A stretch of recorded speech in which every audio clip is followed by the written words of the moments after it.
pledge allegiance to the flag of the United States of America and to the republic for which it stands, one nation, under God, indivisible, with liberty and justice for all.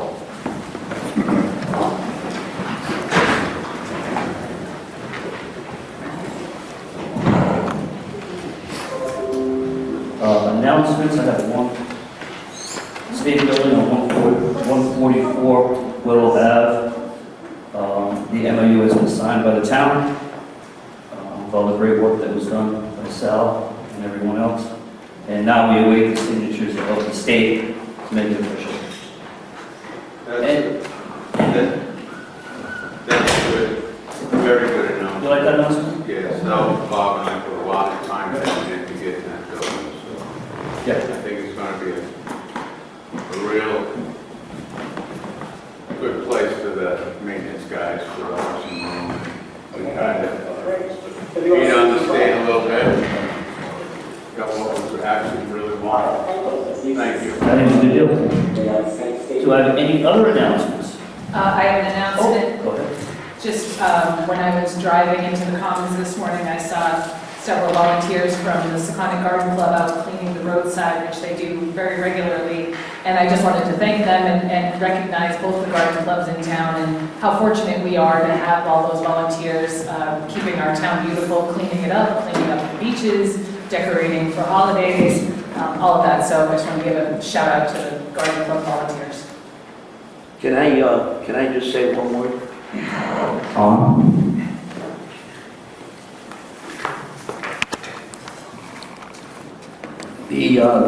The highway department from Little Compton did some work on Tom Way, and I just want to say they did a beautiful job. They were very neat, cleaned it up, and I was very, very impressed. And you hear a lot of bad stories about a lot of things, but this is a good story. So thank you to the guys of our highway department. Yeah, that's one of the, I think, that's one of the abilities that Ted Boddington has, is availability. It's in town, and they got right down there. It's pretty good. So thank you, Ted. Whoever the operator was, I watched the operator work for a while, stunning, whoever it was. Excellent work. That's a lot of accolades. Gotta find something bad, please. All right, approval of minutes, June 18th, do I have a motion? Motion approved minutes June 18th and June 24th is written, unless anybody would like to call anything for comment. Second. All in favor? Aye. Thank you. Department head reports. Motion, please. Department head reports on file, unless anybody would like to call anything for comment on those. Second. All in favor? Aye. Thank you. Old business. I don't know why it's old business, and maybe new business. I don't know if you've been here before, Luke, on this. No. So we'll make believe it's new. Okay. Presentation by Luke Driver, invasive plant removal.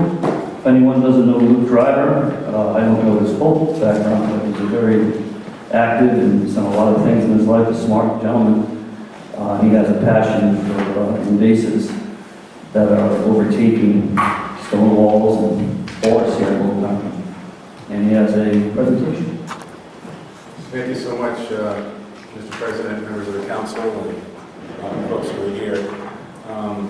So I walked the edges in town for almost 50 years. And in 1972, my parents rented the Duffield farmhouse on West Main Road. And at that time, my brother and I was 10 and he was 8, would play under this tree. And we called it Old Man Tree. It is maybe 150 years old. It's 60 inches. It's 60 inches around at chest height, and it has a 90-foot canopy spread. So that's the lens I'm going to be looking through as I speak tonight. So under this was a circle meadow of goldenrod, pure goldenrod, and it's still there. And I managed to find it after taking my mini excavator and removing 12 to 15 feet high by 30 feet deep, tangled mess of multiflora rose, bittersweet, and grapevine. And the sad thing is that the meadow now is riddled with small multiflora rose bushes. And so this tree is within shooting distance of Rhode Island champion. And it's definitely something I want to submit. So first thing I want to do is job well done to the conservation community. You know, I remember in 1972 when all the stone walls were clear, all the roadsides were clear, and back then the farmers mainly were maintaining that.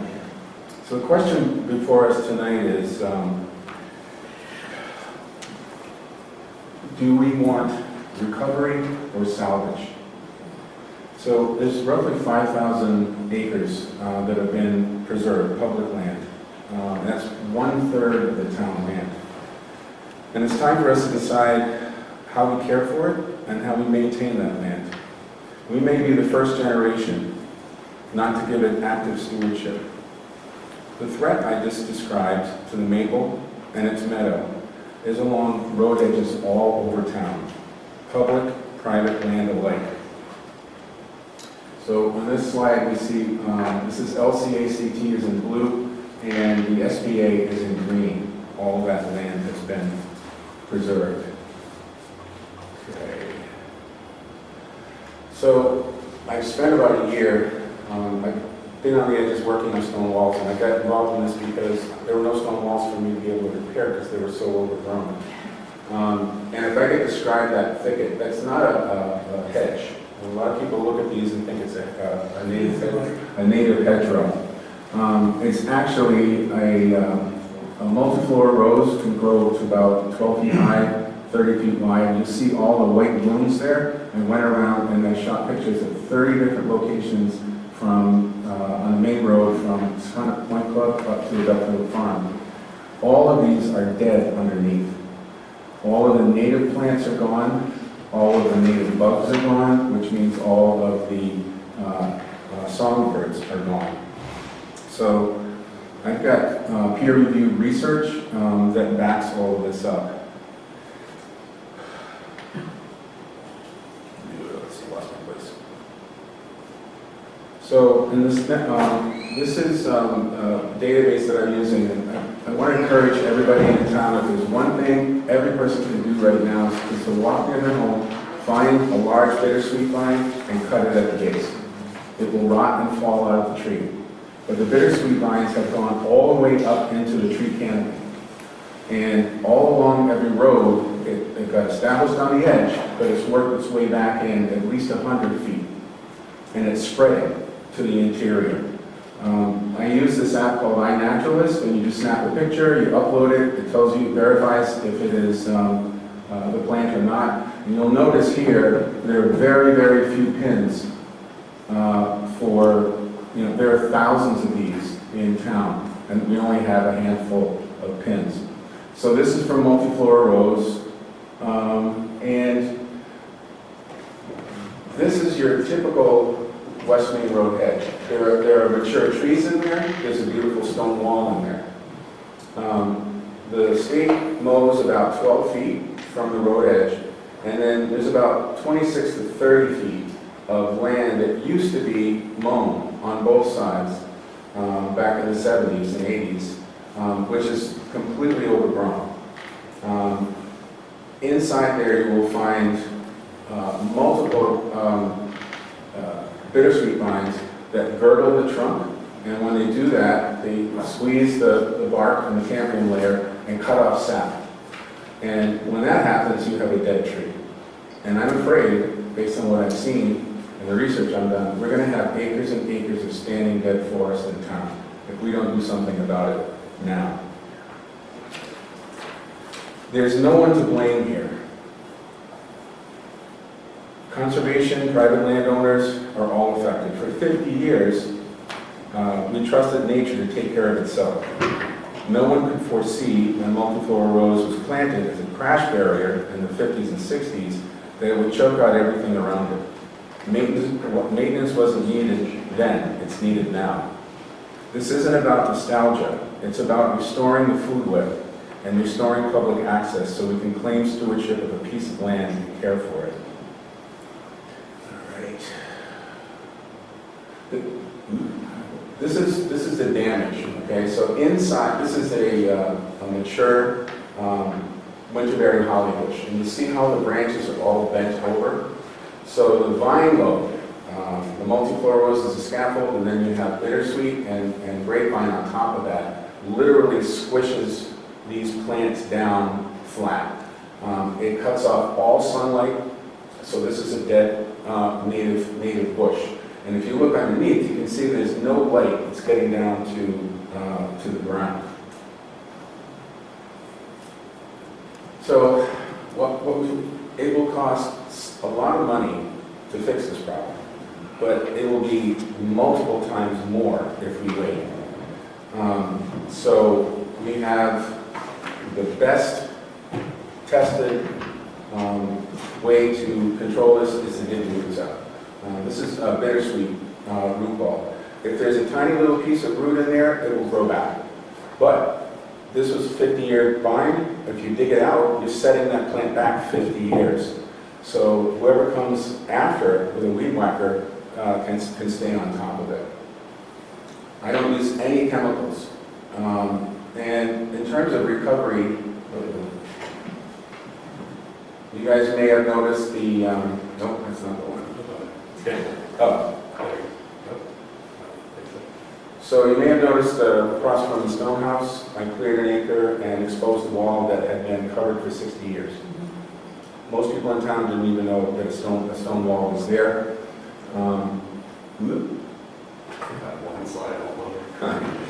Anyway, it was a meadow in the late 19th century, and it is a meadow again. So it took me 4 weeks to dig out this gigantic snarled mess of areas of the same plants that I'm talking about.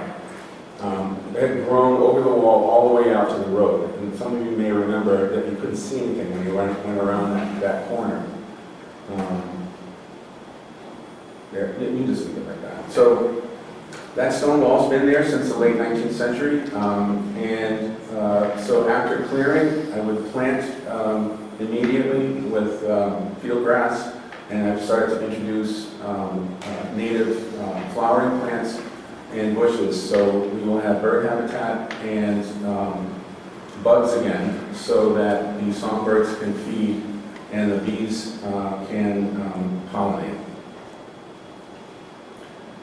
So that's an example of what it would look like after. So, what happens if we don't do anything?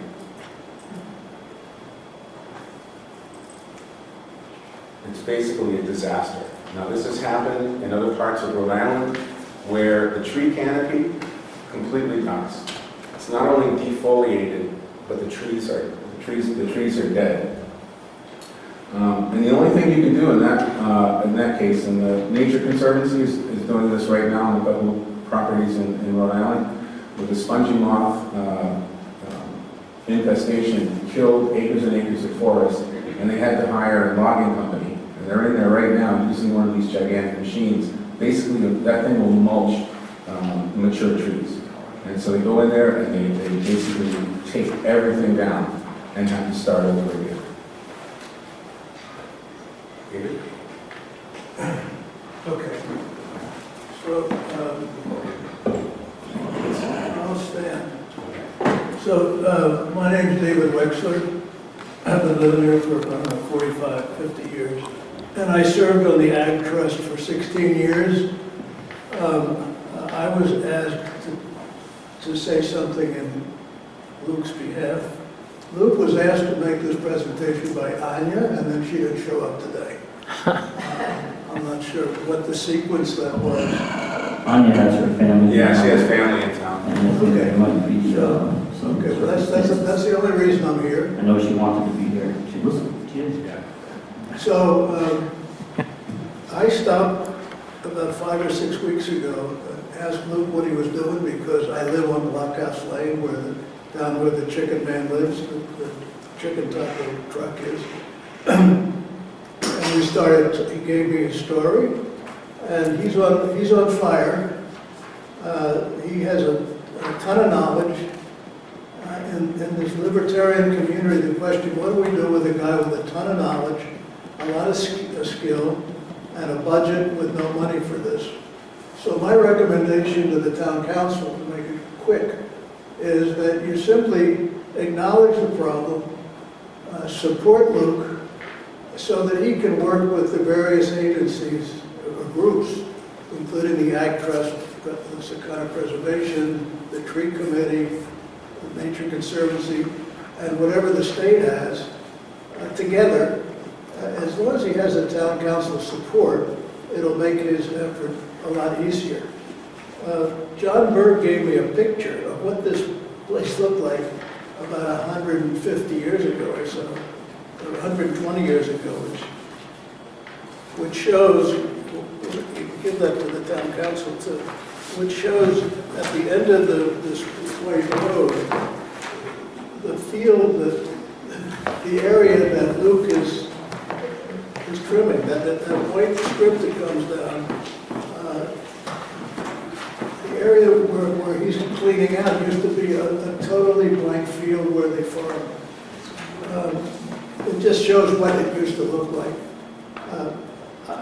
I didn't know whether Luke was altruistic or mercenary. And it turned out he's altruistic. This guy's actually a Brown graduate. We have to excuse him for that. The other thing is, I don't know whether any of you read the New York Times. No one reads the New York Times? Yeah, I read the New York Times. Okay, so did you read the article on Sunday about the town in Quebec? No. Which now has a Bill of Rights for the trees. Yes. Trees, Yeah. they have rights. And this is where, this might be another thing that the town may consider. It might be silly to you guys, but it's not silly to Luke and maybe to others. So that's just what I had to add to Luke. I think he's a great asset to this community. I concur. Thank you. So I'll finish up. I want to offer 8 hours of the So meeting. go right to the microphone, so because we have people watching Sorry. TV and they text me and So say bad things to I would like to me. offer 8 hours of time with my equipment for property of the LCACT's choice. And what I would recommend is mowing along actively farmed fields. Thank you. Thank you.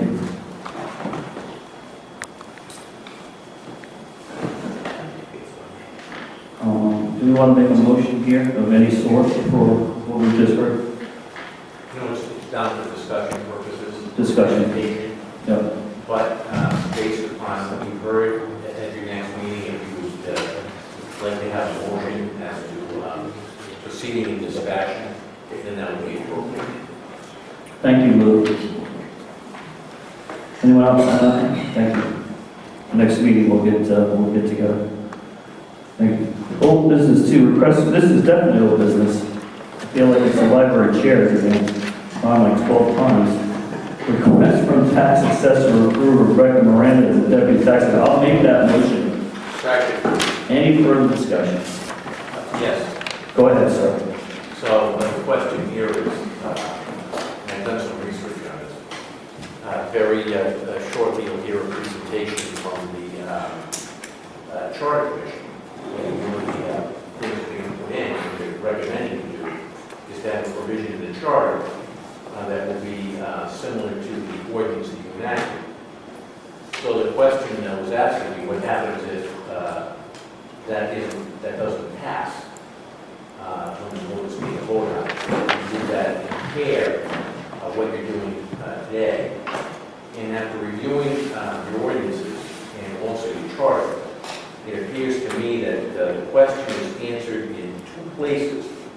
The first one is Article 13, Section 2 and 3 of the state constitution, and also Sections 45-5-1 and 45-5-6 of the general laws. The reason I bring this up is because you have an ordinance that allows for this. So can you have this position created without a charter provision, or if the charter provision is defeated by voters?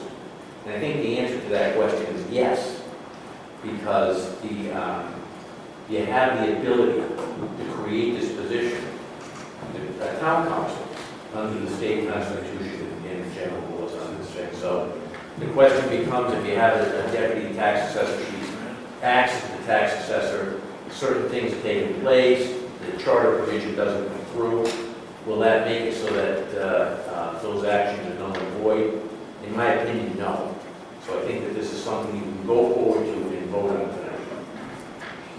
Thank you. I have a motion and a second. Still on discussion. Anyone else?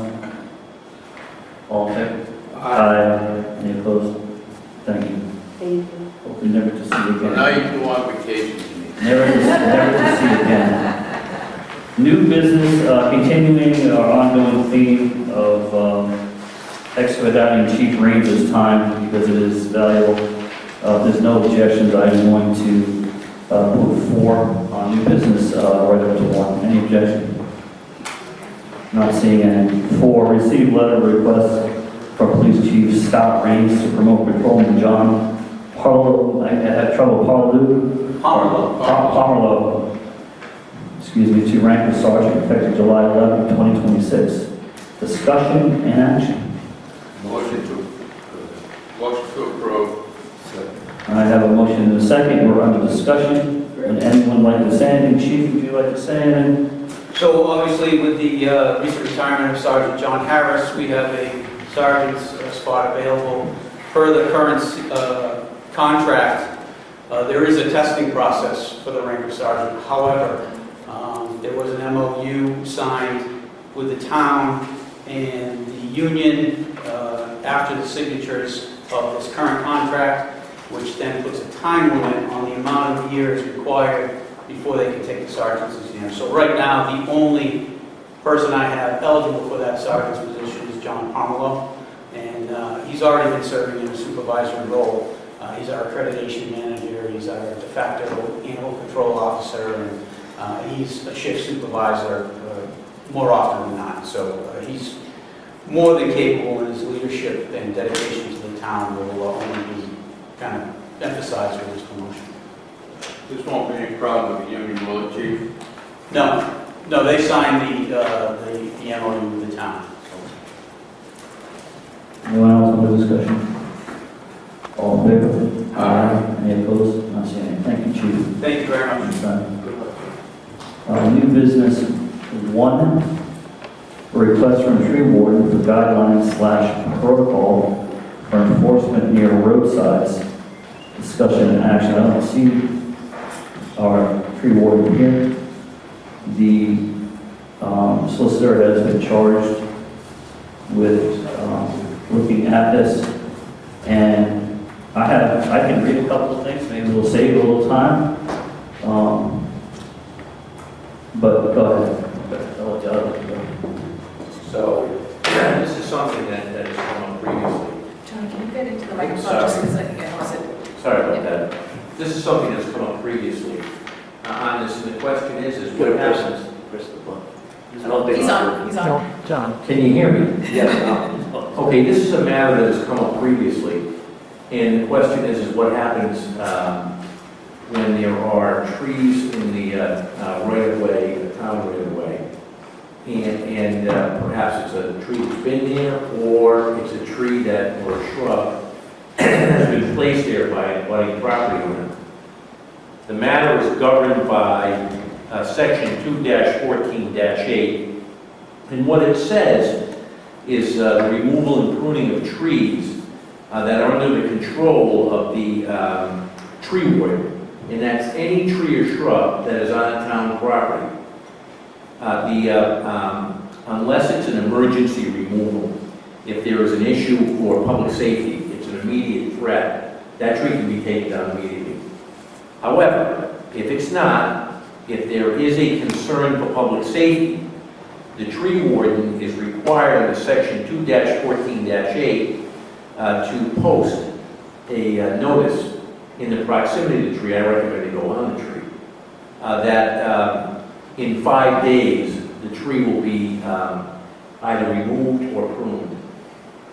That 5 days gives interested parties the opportunity to appeal in writing. That's in the statute. If there is an appeal, the tree warden has to schedule a hearing on the removal at a convenient place and time with notice to interested parties. And what does that mean? The objector gets notice, and any of the neighbors in the area get notice too. The tree warden then has 3 days to make a decision on removal. Now, it's not in the statute, but I can tell you that most cities and towns do have a provision for a further appeal to the town council. I drafted a notice, a form notice, if the tree warden, in his opinion, feels that a tree should be removed or pruned, and Anya has a copy she can forward to him. So that's about it. If there's any questions, I'd be happy to answer them. Yeah, so he has under state law, he can take or prune a tree. He's got 5 days, he's got to give the right notice. He has a meeting, he said 3 days to decide, he decides. Correct, yes. And then if the person still doesn't agree, they can appeal to the council, Correct. and then the council can make a decision. And I think he was also, the tree warden was asking for a template or a notice, and you drafted one of those Correct, yes. that he can put on the area. Yeah, you know, the statute says it's got to be posted in a place in close proximity. I recommend you go on a tree. Yeah. But I think it's good practice, because just we heard this testimony now about trees, that the neighbors that are the closest to also get a copy of the notice too. I think that's good practice. I think it's pretty clear, pretty straightforward, and we'll get this to the town administrator to articulate it to our tree warden. Correct, I said that. All right, I appreciate it, thank you. I don't think we need any action on this, unless anybody else feels that they need to. Mr. Boddington, would you like to speak up into the microphone? Just a quick question. Come on up.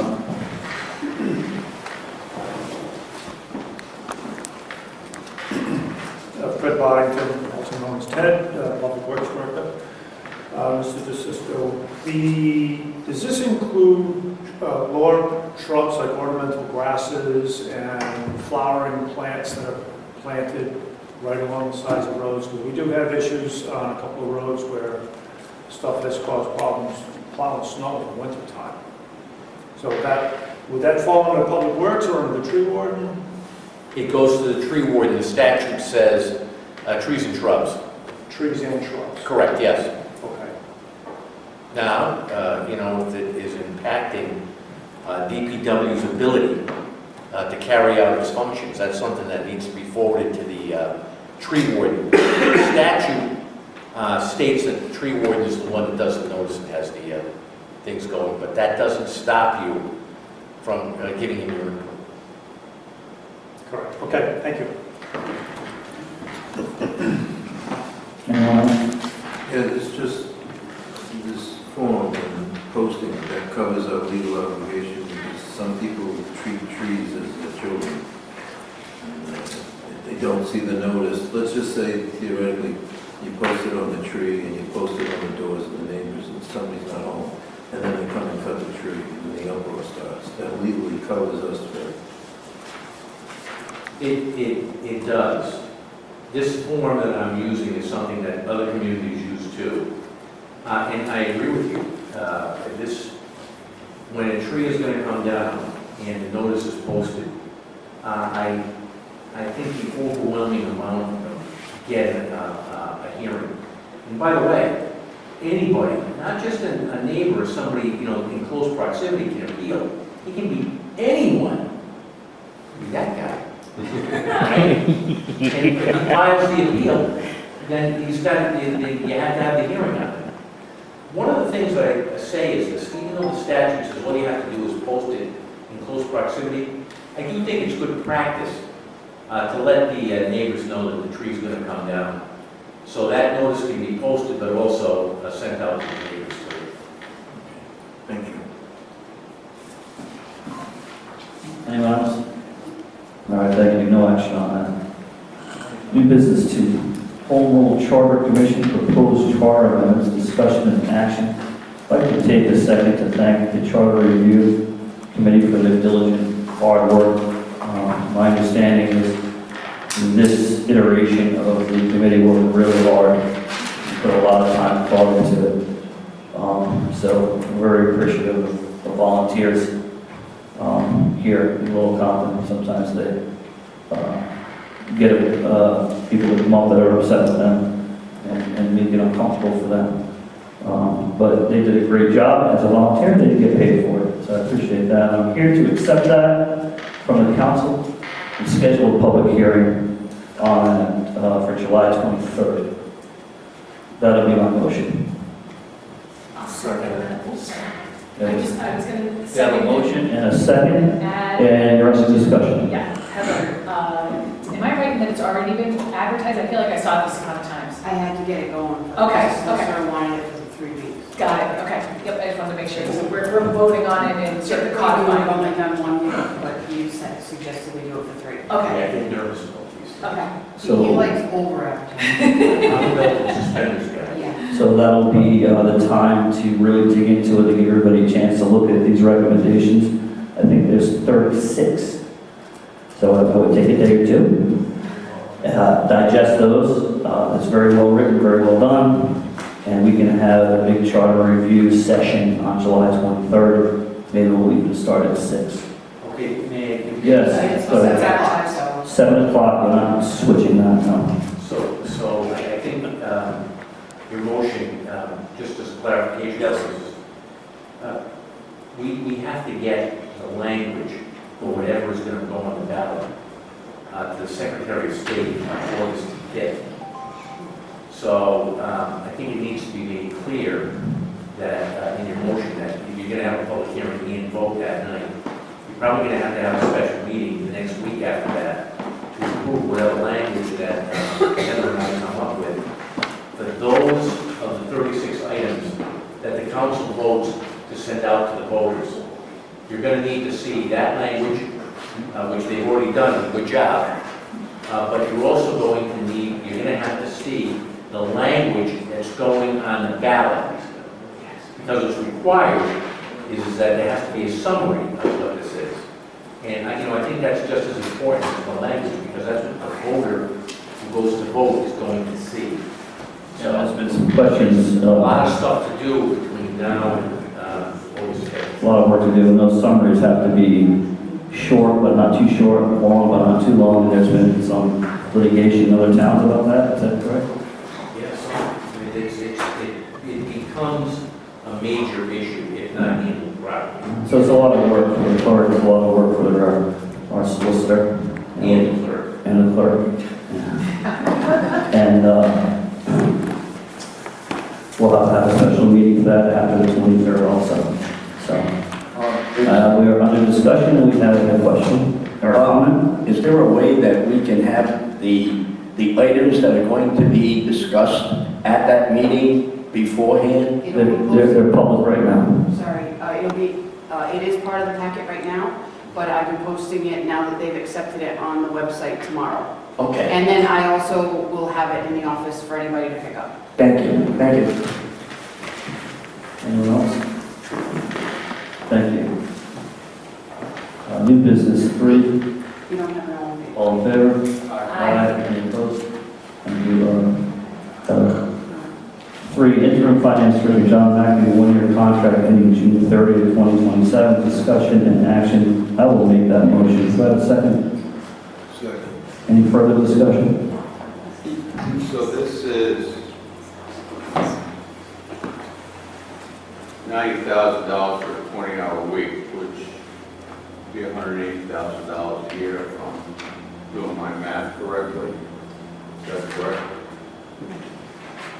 The salary is $90,000, and the hours are, what's in there? It says 20 hours, so that's half a week. There you Okay. So then it's $180,000 a year. So, I mean, I think John's done a wonderful job. And I know some people will concur and say that's a that's what we're gonna pay for the finance director, but he's also got two chiefs that make $105,000. Just hired a IT guy for $110,000. So I'm not sure how they're gonna feel about a guy that's working half a week or half a year and making almost as much as them, so. And of course, the fiscal situation we're in right now, I think that's a little bit steep, so. I would say, to answer that question, we may say 20 hours on there, but he's working, as you know, a lot more hours than that. And two, anecdotally, I was in a meeting with Chief Petrie today on another matter, and John was also on the Zoom, and his words were, "Don't ever let this guy go." So I don't think he's concerned. Well, I'm just stating how I feel. I appreciate it. I have a motion and a second. All in favor? Aye. Any opposed? I'm going to abstain. We have one abstention, 3 and 1 abstention. Thank you. And we've done 4. Now we're at 5. Receive letter of recommendation from the Town Commons Needs Assessment Committee, discussion and action. So again, I would like to accept this and digest this one also. And we can come back at another meeting and move forward. So I want to thank that committee. They had a lot on their plate, and I appreciate what they've done. I have no motion. I'll make a motion to accept. Do I have a second? Any further discussion? It keeps talking about a sketch. I'd like to see the sketch, not in the package. Because a lot of this, it keeps referring to the proposed sketch for a walkway and addition on the community center. So it's hard to see exactly what they're talking about without that sketch. So when this comes up, or if the clerk could email me a copy of that sketch. All right. There's going to be a lot of stuff coming up. Okay. Gary, yeah. So stay tuned. A lot of good stuff too. I think a lot of people are going to be excited. And we're going to do some maintenance on these buildings that's long overdue. And I look forward to being a part of it. And it's been a group effort. So the only other thing is, I didn't see anything about the old fire station. Maybe I missed it, but I didn't see anything in here for it. No, nothing that I could recall went before that committee on that one. Okay. All right. All right. All in favor? Aye. Any opposed? Not seeing it, thank you. Order of licenses. Request from Little Compton Village Improvement Society, Inc. for one-day Class F beverage license located at 3 Meeting House Lane, August 1st, 2026 for their family fun day. Motion to approve all state and local ordinances adhered to. Second it. All in favor? Aye. Thank you. Communications. Request from Carol Woodell, Michael Rocha, for Rocha, on November 26th, being Veterans Month in Little Compton. Also requesting to install 1,000 American flags on Peck's Peak with banners listing names of veterans who have served our country. Motion to approve. I'll second. Any other discussion? All in favor? Aye. Great. Request from Elizabeth McCurdy to place lawn signs on the old schoolhouse lot during July and August 2026 as a PR for renovation of historic cemetery number 24 in Adamsville. Make the motion with the adherence to our ordinance of it's a 12 square foot. I don't see Elizabeth here. So I'll make that motion that we can allow that for July and August and no bigger than 12 square feet. Second. Any further discussion? All in favor? Thank you. Seconded Harbor Fecal Coliform Monitoring. 2019 by Seconded Shore Watch Coalition. March through August for Meeting Carlson. I will make a motion to accept this. Do I have a second? I'll second it. And I will state that there's some data in there. Mimi Carlson sends emails time to time to the council. I've never responded to one, but I did respond to this one because she claimed she had some data, and I asked her for it. She didn't send it to me, but obviously it's here. It's in the packet. Certainly not a expert, but seems to be just some disturbing things in that data. And I already made a motion, but I'd like to add to my motion that we accept that and send it down to the Harbor Commission for their review and return August 6th to the council with their findings. Can I add that to the motion? You were going to accept it and then send it to the Harbor Commission for review and return for the August 6th, if that's the right. Council meeting, it's Is right. that the right council? It's right. Yeah. And someone seconded me, I think, for it. Victoria. I second it. And we're in discussion if anybody else would like to say anything else about it. Not seeing anybody else. Well, I guess I would just say that I hope that when the Harbor Commission comes back to us, they give us, if there's history attached to this, like, I don't know if this report went to them in 2019, if it came to the council in 2019. I'd love to know the history of it if they know it, as a part of their report to us. There was a person who was a child that grew up in Connecticut that had some kind of insufficiency, and she got sick in the Connecticut River. That person came to Compton. She was concerned about getting sick. When she was an adult in Little Compton, so she was concerned about the harbor water. She wanted people not to swim in the harbor because of her problem, which at that time the Harbor Commission discussed it, and I haven't heard of anybody ever getting sick in Scott Harbor. I cohog down here. I eat the cohogs on a half shell. There's a dive that goes down there. Cohogs all winter long. I never heard any problem there. The DM is constantly going down and taking water samples and meeting Carlson and Johnson always refuted their findings. So sometimes I find that when a private testing is done, sometimes they're swayed the way the person is paying for that. Results come out the way the person wants. So it's like a computer. When they say, well, that's what the computer's saying, well, it depends on what you put into the computer. So that's just a brief history on that. I've never heard of anybody get sick down here. And I'll tell you, the town council letter says no swimming in Scott Harbor, no swimming off the Scott Yacht Club will be tied and feathered and run out of town. So, because there's a group of women, well, actually, there's probably 3 groups of women, probably 10 women in each group, that swim off that yacht club all year long, in January, February, and it's like, and I go by them like this. So, there's never been a problem down there, to my knowledge. There was a problem years ago when there was cows up on Half State.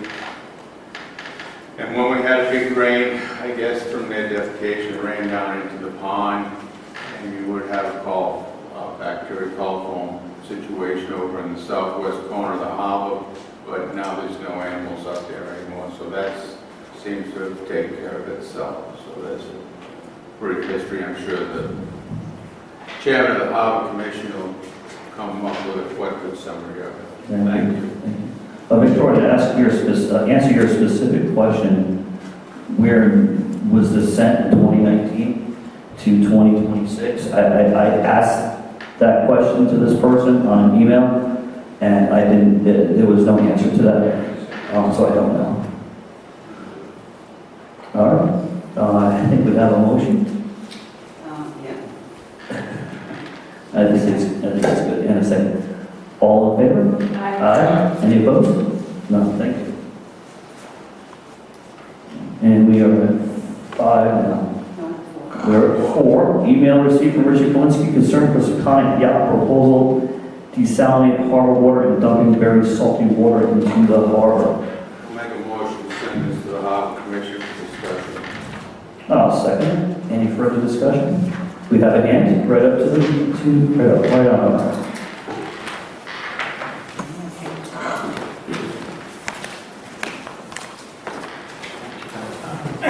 Gauthier, Chair of the Harbor Commission. So I was on that. Ben, Yes. Is your light on? Yeah, lights on, okay. I'm really close.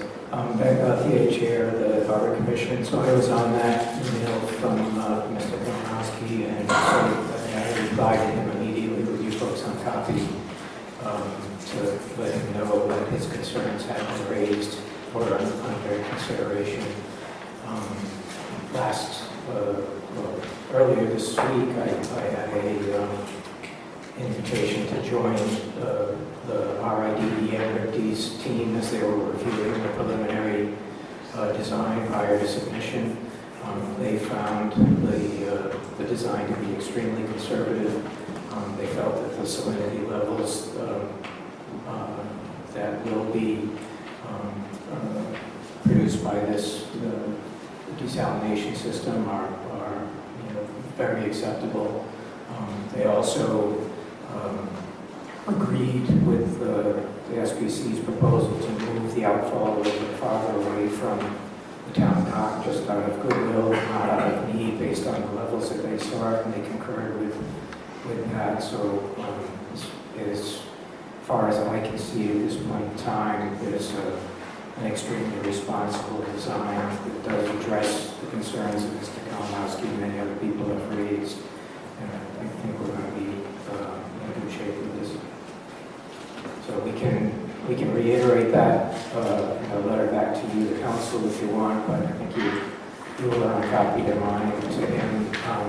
He said thank you for the reply and didn't have any further questions, so that's where we are now. well, I can expand on that a little bit if you want. Sure. So, the Point Club is having problems getting water down there. We're gonna try to, they have 3 wells down there and they're not, 2 of them aren't producing, so they got desal unit down there. So they're proposing to pull salt water in from the west side of the harbor and go through the desal unit, come out on the east side of their marina. Problem that some of the fishermen have, these guys are going offshore and coming in with 20, 30, 40,000 pounds of crabs and lobsters, and they have recirculating tanks. So they were concerned about the water being too salty, going into the tanks, killing the catch. And you don't know this until you open the covers and you start taking them out. Now, that's quite a lot of money to lose, so we had a meeting with the Compton Club people, and they were very receptive of what our problems were. They had their engineer down there, and as Chairman of the Harbor Commission said, they're going to move the outfall pipe to the west somewhat, so I think it's going to take care of the fishermen's problems. But we're going to have another meeting with them anyway, so the liaison to the Harbor Commission, also a fisherman, so I'm very concerned about what happens to that harbor. And I think that was why Ms. Collison's letter was written. But her letter doesn't have any bearing on what's happening down there now.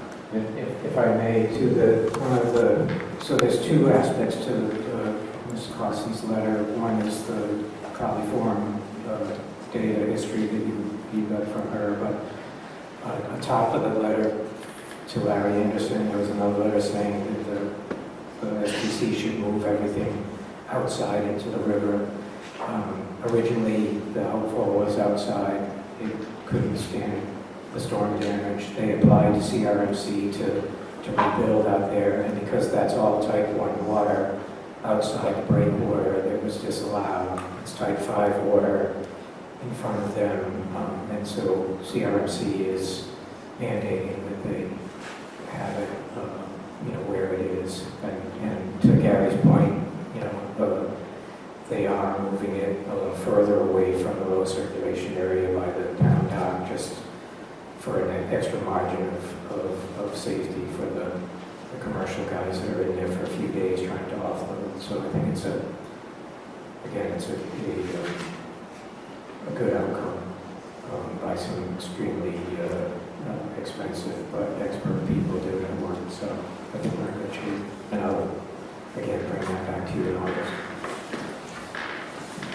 Thank you. Where do we sit on this one? Do I have a motion and a second? Motion from Gary to send to the Harbor Commission for discussion, and you second. All in favor? Aye. Any opposed? On the same. Lastly, on communication received, a thank you card from Cindy Hyman for remembrance of her 105th birthday. And she wrote a handwritten note from a 105-year-old person, which I think is pretty cool. And I'll just read one portion of it.